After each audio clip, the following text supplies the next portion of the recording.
The Ring of Fire, and I'm not talking about what happens in Times. I'm talking about the Ring of Fire in my riding, which is in northeastern Ontario, north of Martin Falls, south of Pewanak, and west of Attawapiskat, and east of Sandy Lake. There's an area where there's a huge mineral potential for chromite, copper, and other metals that are abundant in that particular area. And so the government is saying, oh, our future in the north, even though Xstrata has shut down their smelter refinery and moved to Quebec, and even though we allow Valley Inco to gut the collective agreement and take money out of the community of Sudbury by way of money they're picking out of the pockets of workers, they're saying our savings is going to be the Ring of Fire. Well, my God, what a savings we have in Northern Ontario. We have yet to develop good policy when it comes to resource policy in this province that says, number one, if you're going to mine in Ontario, you're going to process that ore in Ontario. The companies involved in the Ring of Fire and Xstrata said it directly to the Premier at the Cabinet table as I sat there with the Minister of Mines, as I sat there with the heads of Inco, with Mayor Tom Logren, the Coalition, and the Premier of Ontario. They said there will be no processing of ore in Ontario. It's all being shipped out of this province. So you say to yourself, why would you allow natural resources in this province to be extracted if we in Ontario are not going to benefit from those natural resources? Idiotic. Open for business? Open Ontario? You're talking about the raping and the pillage of our economy. In Northern Ontario, we only got really one big thing going for us, and it's not Rick Bartolucci, I can tell you that right now, and it's not Dalton McGuinty. It's the natural resources that we're lucky to have. And if we can't add value to the natural resources in this province, my friends, there is not a heck of a lot left, because everything else that derives in Northern Ontario comes out of the natural resources industry. So I say to my friends on the other side, and I want to say this in all due respect, because I have great respect for any member who has the fortitude, strength, and willingness to run in a general election and to be elected under whatever banner. We're all honourable members. And I don't try to say in this House that you're bad people because you're doing what you're doing. All I'm saying is you don't get it. And you need to understand that what the people want from their government is a government that stands up for them. A government that says Ontario is first. Ontario is always, and Ontario will always be, because the government of Ontario will make sure that in the end we do what is right for this particular province. So I say to my friends across the way, open Ontario. Now the latest is, and I did a question here in the House today, and it's to the government, they probably think it's not a very big thing, and my good friend Peter Sherman would understand that as a good conservative, a good business person. We had a system in this province for years where school bus operators would go negotiate with the school boards for the contracts to pick up the kids across the province.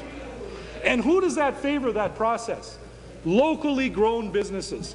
Mom and pops that go out and buy one bus, they make it 2, they make it 5, they make it 10, and eventually they become the Ron Mallets of this world and others who operate businesses in our community where they buy buses, which means to say they're buying equipment mostly built in Ontario, that they're hiring people in our communities, they've got mechanics and drivers, and that they spend the money that they get from the benefit of those contracts in their local communities. That's how Laidlaw started. And I'll tell you, what a good idea.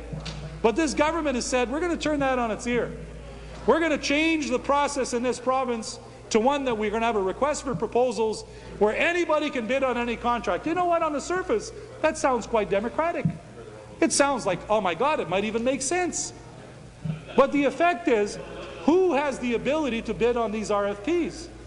Is it the mom and pop operation that operates 1 or 2 buses? They don't have the capacity to be able to bid on RFPs. So who in the end is going to get all these contracts? We already know, because if you take a look at what's happened in places where they ran the pilot project with the RFPs, 90% of the bus routes have gone to the large bus companies that are not even owned by Canadian people. Their companies run out of the States and run out of England. I don't have a problem with foreign nationals coming in and investing in Ontario, but I want some rules. I want to make sure that at the end there's going to be some benefit for the people of Ontario. But in this particular policy, what are they doing? They're saying to family-owned businesses that have operated in this province for the last 20 and 50 years, too bad, so sad, you're gone. If you're not able to compete with the Laidlaws of this world, and you're not able to compete with the larger companies of this world, too bad, you're gone. And I say, what is the job of government? Is the job of government to look out for the big guy all the time? I think the job of government is to allow the small guy to have a chance to say one day, I too will share in the benefit of the economy of Ontario. So I say to the government across the way, open for business. Who's opening what to whom? Oh my God, Sandra Pupatelli, you're back from some junket. Oh, excuse me, Speaker, I want to apologize. I want to withdraw that because that was really uncalled for.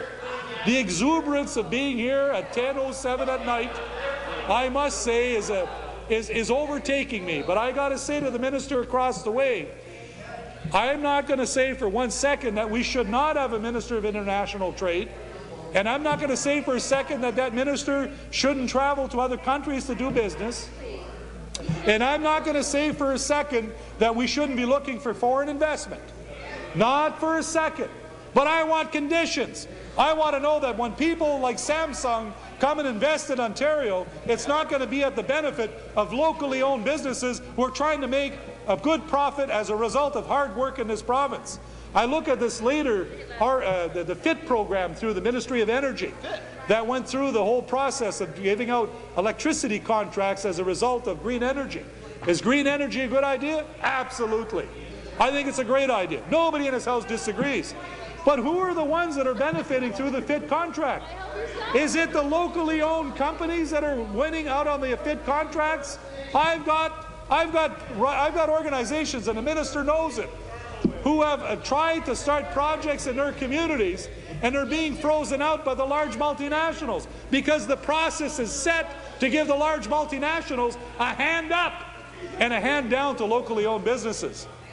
So I say, is the program not given any business to locally owned businesses? Absolutely not. Some has gone. To the Minister Newgood, who's responsible, there are some contracts, and I'm willing to admit, with First Nations and others that have benefited local communities. I'm not going to say it's completely void, but look at the percentage. The vast majority of percentages of projects under FIT have been given to whom? It's not First Nations. It's not locally owned businesses. It's not even Ontario-owned businesses for the most part. They're foreign multinationals. No. And again, I want to say to the Minister of International Trade, should we block investment? Absolutely not. But I want to have a level playing field. I want a level playing field when a business who operates in Ontario is able to compete with the multinational in a way that they can benefit too. It shouldn't be about the multinational being the only one who gets the benefit and the local entrepreneurs who get frozen out. Our job in this legislature is to assist the local entrepreneur. Our job is to help Ontarians dream the dream that one day they too can find their way through this economy, and one day they can dream of making a profit, they can dream of getting rich and building a stronger economy for Ontario, a better life for them and their family and the people that work for them. And who better to do it but this legislature and the Ontario government? So I say to my friends, I got Rick Bartolucci, who's now a New Democrat. My God, the world is coming to an end. He just said he's an NDP. I moved a few people. I got to say, sometimes it's amazing what happens in debate. But I say to my friends, because I know, Madam Speaker, I got about 2 minutes. And what's 1 minute I'm being told, and people are counting it down. I want to say to you, beware of what you are doing. We need to ensure that at the end of this process, that Ontario comes out on top, and that the people in the province are the ones that benefit from the economic opportunities that exist within this province. Are there opportunities? Absolutely yes. Can people build and dream for a better economy? Absolutely yes.